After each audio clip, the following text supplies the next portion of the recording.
Well, would you know how to identify and avoid a rabid animal? Dr. Wendy King of Spears Creek Veterinary Clinic can educate us on this. And perfect timing, too, Doctor, because just last week in York County, DHEC says that a fox came out from under a car and bit someone. And then in Abbeville County, a sheep exposed 4 people there last week to rabies. Right.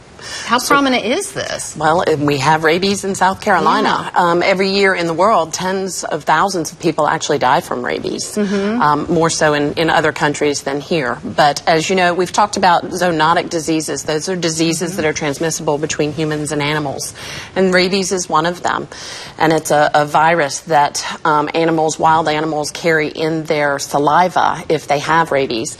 And what happens is the virus, after they bite an animal or a human, the virus migrates through the body, heads towards the brain, and it basically eats the brain.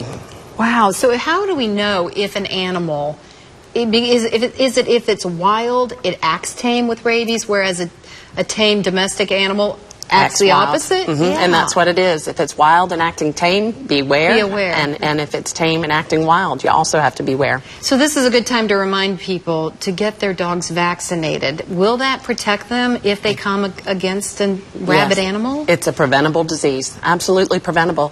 It's a little bit scary that in the world, dogs are the most common carrier of rabies.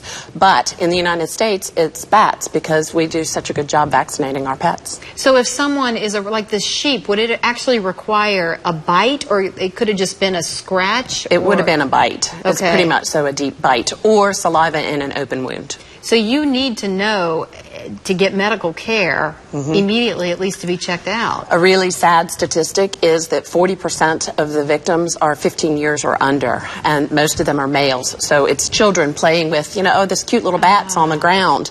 And the other scary thing is that bat bites, you almost can't feel them, so they don't even know that they got bit.